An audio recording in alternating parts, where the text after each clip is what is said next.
ज्ञान गुण सागर, जय कपीस तिहुँ लोक उजागर। तुमने स्वयं मुझे मेरी पुत्री के रूप में रहने का वचन दिया था पुत्री। आश्चर्य न करे पुत्री, वर्षों पूर्व की बात, देवी लक्ष्मी का पिता होने का इतना अभिमान। है अभिमानी सागर, सुनो, ये प्रण है मेरा। एक दिन मैं भी देवी लक्ष्मी का पिता बनकर दिखाऊंगा। और तब मैंने वहीं बैठकर पुनः तपस्या आरंभ कर दी। किंतु इस बार मेरी तपस्या का उद्देश्य था देवी लक्ष्मी को प्रसन्न करना।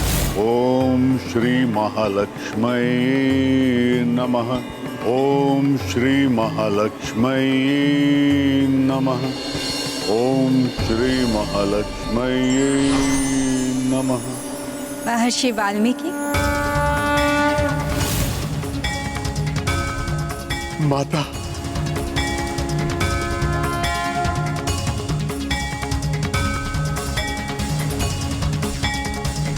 माता, माता लक्ष्मी। महर्षि वाल्मीकि, आपके तपस्या ने मुझे प्रसन्न कर दिया है। आप संसार के समस्त सुख, वैभव एवं समृद्धि कुछ भी प्राप्त कर सकते थे, किंतु आपने जिस उद्देश्य से मेरी तपस्या की है, आप उसके अधिकारी हैं। मैं आपको वरदान देती हूँ, प्रभु विष्णुदेव जब श्री रामावतार लेंगे, मैं आपके आश्रम में आपकी पुत्री बनकर रहूंगी। मैं धन्य हो गया माता, धन्य हो गया मैं। तुम उन्हीं माता लक्ष्मी का नारी अवतार हो पुत्री सीता, जो मुझे पिता का सुख देने आई हो। मेरा आश्रम तुम्हारे चरणों की धूल के स्पर्श से पवित्र हो जाएगा। चलो पुत्री। हाँ माता, अपनी संतान के लिए ही चलिए, जिन्होंने तो अभी इस संसार को देखा ही नहीं है। उचित है, किंतु एक बात, मेरी भी एक प्रार्थना है। मैं कौन हूँ, कहाँ से आई हूँ, मेरी कोई भी पहचान ना तो आश्रम में, ना तो कहीं और। यहाँ तक कि मेरी होने वाली संतानों को भी नहीं बताई जाए। तब मैं आश्रम में रहूंगी। पुत्र हनुमान, तुम भी किसी को नहीं बताओगे कि मैं कहाँ हूँ, और कभी भी अपने हनुमान रूप में मेरे होने वाली संतानों के समक्ष नहीं आओगे। माता, आप ऐसा क्यों कह रही हैं? क्योंकि मैं नहीं चाहती कि उनके पिता के प्रति कोई द्वेष भावना आए मेरे संतानों के मन में। जब उन्हें ये ज्ञात हो कि उनके पिता का नाम श्री राम है, जिन्होंने उनकी माता को त्याग दिया है। वचन चाहिए मुझे आप दोनों से।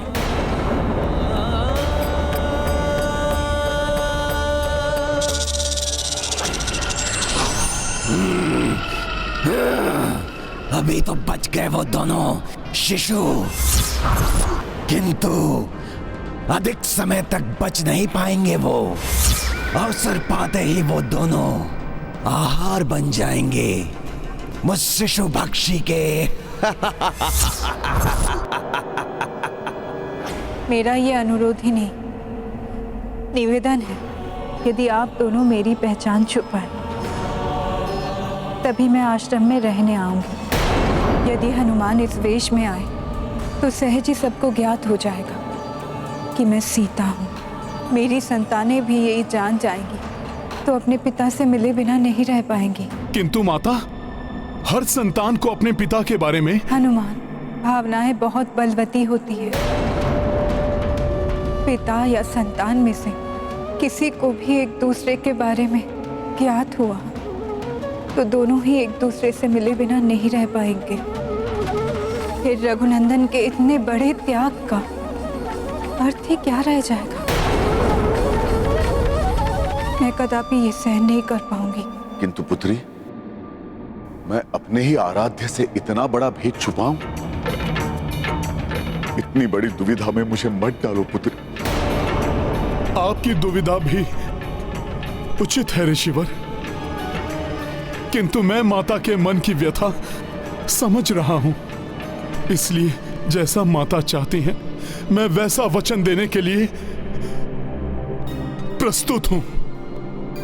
माता, आपका ये पुत्र हनुमान आपको वचन देता है कि ये हनुमान आपकी संतानों के समक्ष या आश्रम में या आपके कक्ष की ड्योढ़ी के भीतर कभी अपने सत्य स्वरूप में नहीं आएगा, और ना ही कोई कभी हनुमान से यह जान पाएगा कि आपकी वास्तविक पहचान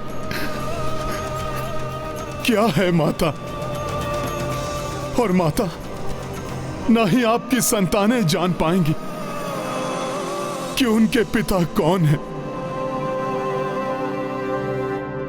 यदि यही भाग्य का लेखा है पुत्री, तो मैं ऋषि वाल्मीकि तुम्हें वचन देता, जैसा तुम चाहती हो वैसा ही होगा। परंतु प्रभु श्री राम मेरे आराध्य हैं, अतः उनके नाम के जाप से या तुम्हारी संतानों को श्री राम चरित्र के पठन पाठन से तुम मुझे नहीं रोकोगी। स्वयं ब्रह्मा जी ने मुझे रामायण लेखन एवं उसका प्रसार करने का आदेश दिया है पुत्री। ये तो मैं भी चाहती हूँ कि मेरी संतानें मेरे प्रभु के चरित्र के बारे में हर एक बात से अवगत हो, उनके आदर्श और मर्यादा से प्रेरणा ले, उनके पराक्रम से सीख लेकर वीर योद्धा बने।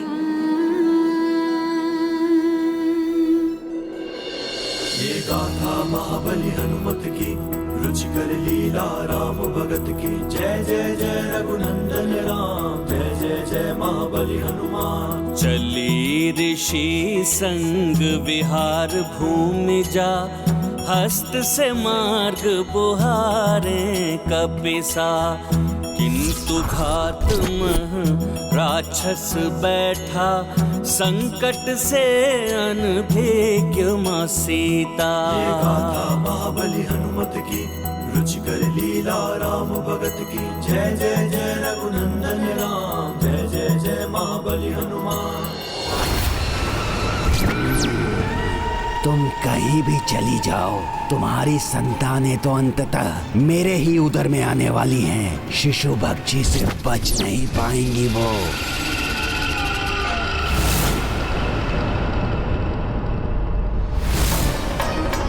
ये रथ, अशुभ रथ, जिस पर मुझे भाभी माँ को घोर वन में छोड़कर आना पड़ा, इस रथ के मैं टुकड़े टुकड़े कर दूंगा। रुक जाओ लक्ष्मण।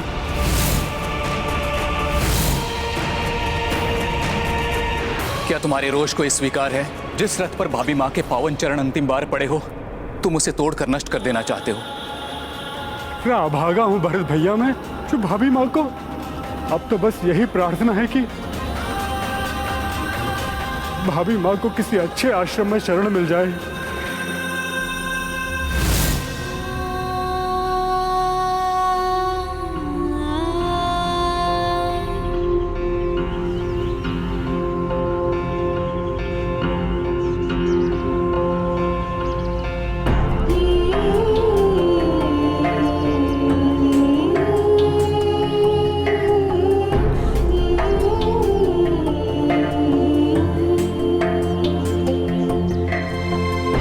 गुरुदेव, ये तेजस्विनी कौन है जो आपके साथ यहाँ पधारी हैं? ये भूमिजा है, मेरी पुत्री।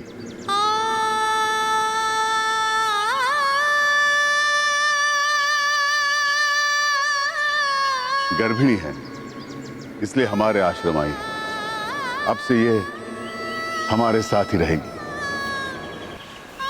पितृवर,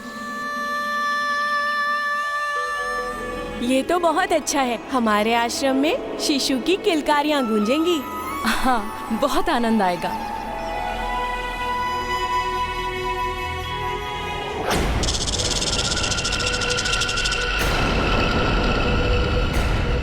आसपास कुछ असामान्य सा प्रतीत हो रहा है मुझे।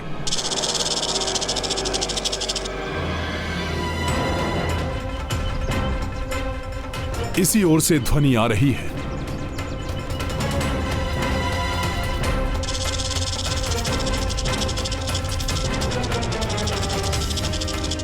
ये तो इसी ओर आ रहा है।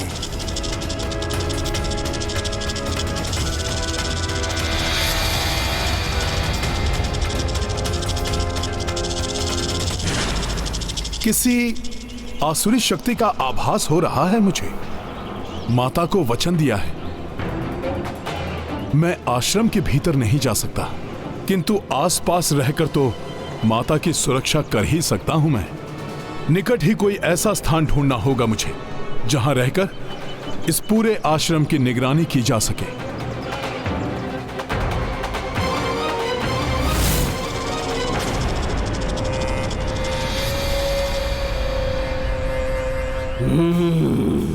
तुम निगरानी करते रह जाओगे वानर, और मैं भक्षण कर जाऊंगा शिशुओं का। छुपकर वार करना मेरी विशेषता है।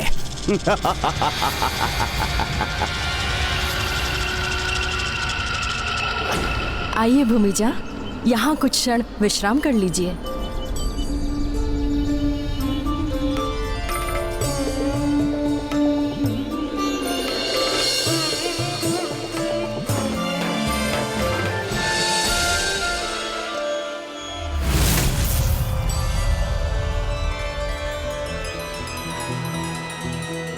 ये लो भूमिजा, ये नवीन फल, इन्हें ग्रहण करो। ऐसी अवस्था में भोजन आदि का पूर्ण ध्यान रखना चाहिए। ये मेवे भी ग्रहण कीजिए। गर्भस्थ शिशु के पोषण के लिए ये आवश्यक है। सब माता की सेवा में लगी हुई हैं। अब मैं निश्चिंत हूं।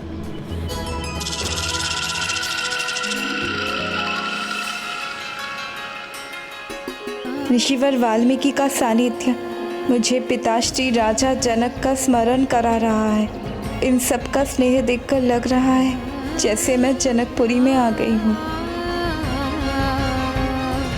आइए भूमिजा, आपको कुटिया में ले चलती हूँ।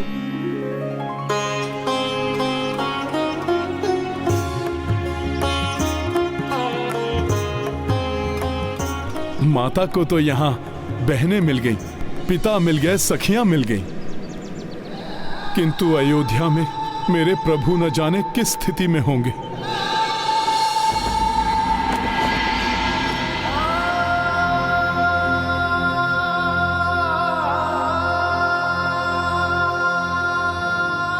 अब तो बस यही प्रार्थना है कि भाभी माँ को किसी अच्छे आश्रम में शरण मिल जाए।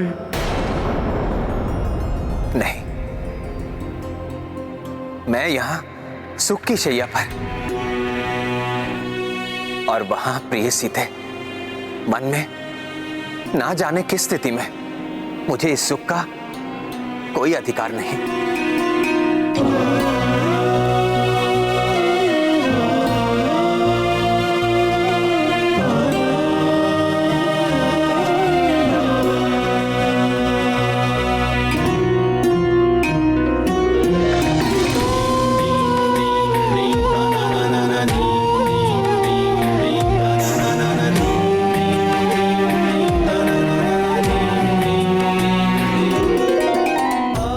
के राजा राम विवश हैं, किंतु सियापति राम नहीं। मेरी अर्धांगिनी जिन सुखों से वंचित है,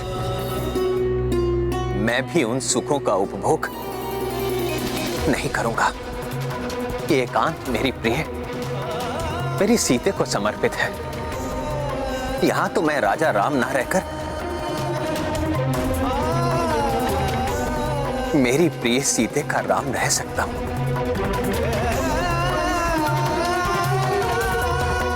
सीते, मेरी प्रिय। पीर हृदय की किसको सुनाए, आज व्यथित रघुराई।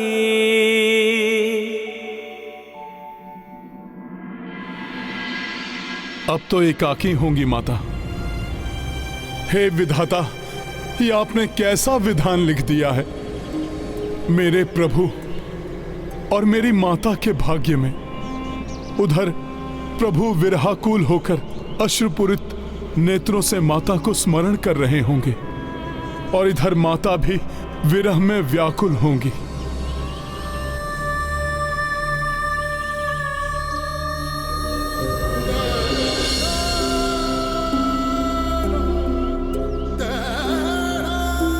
हे प्रभु, कैसी विवशता है ये हनुमान की। प्रभु दुखी और माता भी दुखी और हनुमान कुछ भी नहीं कर पा रहा है उनका दुख हरने के लिए। कुछ नहीं कर सकेगा वानर। निकट पहुंच गया है ये शिशु पक्षी आश्रम के। अब तो बस उस आखेट को और लक्षित करना है और शीघ्र ही उसे भी ढूंढ ही लूंगा मैं। ये सुगंध, ये शिशुओं की सुगंध,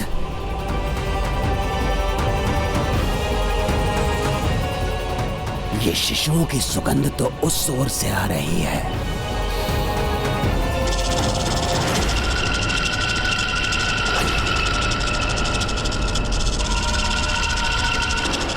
माता की कुटिया के निकट कोई रेंगता हुआ दिखाई दिया था मुझे। क्या करूं? दूसरी ओर तो यहां से दिखाई नहीं देगा। जब तक माता कुटिया में एकाकी है, मुझे पूर्ण सतर्कता एवं सूक्ष्मता से कुटिया के चारों ओर घूमते हुए पहरा देना होगा, जिससे कि कोई आसुरी शक्ति माता के निकट ना पहुंच सके।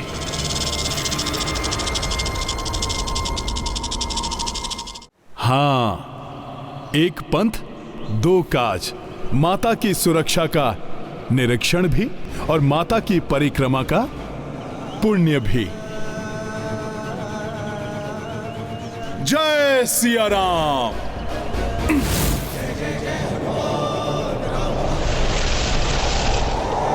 जय सिया राम। जय जय सिया राम।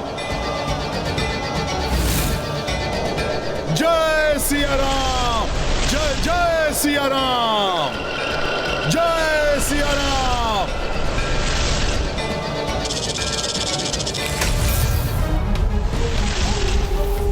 ये अकस्मात क्या हो गया? हाँ? ये तीव्र गति से क्या गया? मुझे सावधान रहना होगा। हाँ। जय सिया राम। जय जय सिया राम।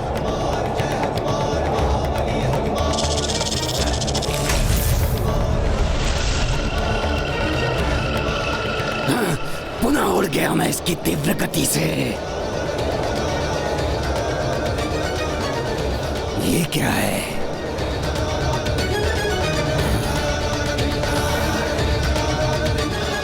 जय सिया राम। जय सिया राम। जय सिया राम। जय जय सिया राम। जय सिया राम।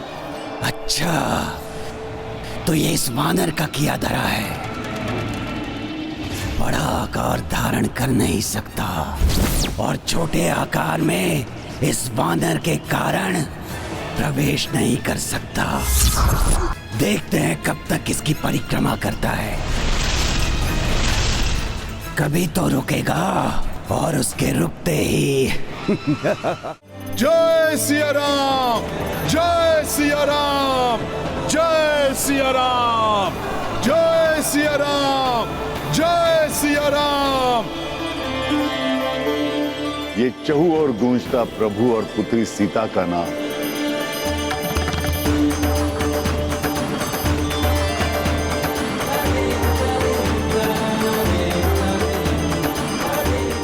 अब तो समस्त वातावरण ही सिया राम में हो गया है।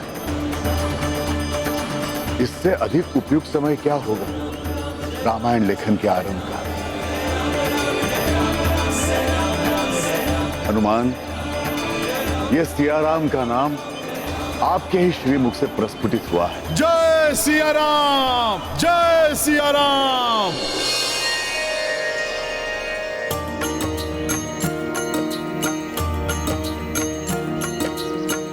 महिमा परंपार जे नाम, राम सिया जय जय सिया राम।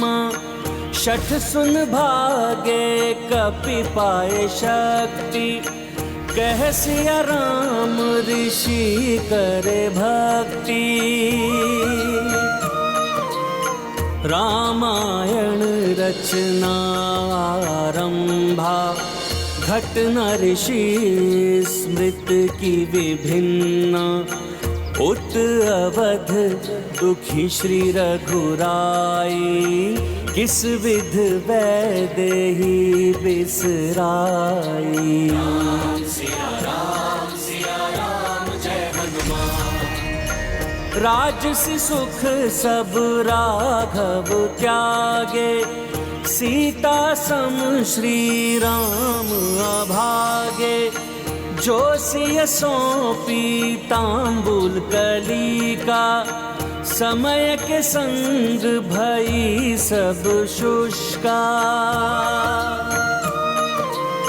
रात्र दिवस आए और जाए, एक ऋतु आए ऋतु एक जाए। भूमि जा सेवत कन्याएं, गर्भ दिवस भी चढ़ते जाएं। सिया राम जय हनुमान। रामायण पूरन हो आई, हर क्षण चौकन्ने कपिराई।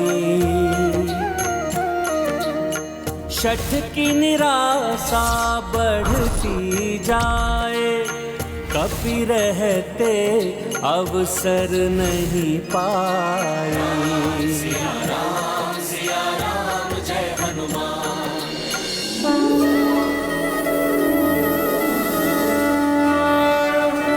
सब कुछ इतना अच्छा क्यों हो रहा है? क्या होने वाला है?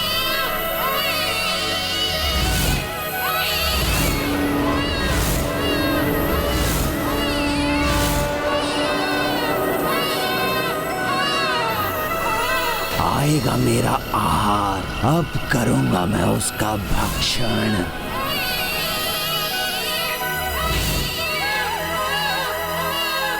समय अपनी गति से चलता है। दुख के बाद सुख भी अवश्य आता है। आवश्यकता है तो केवल धैर्य की।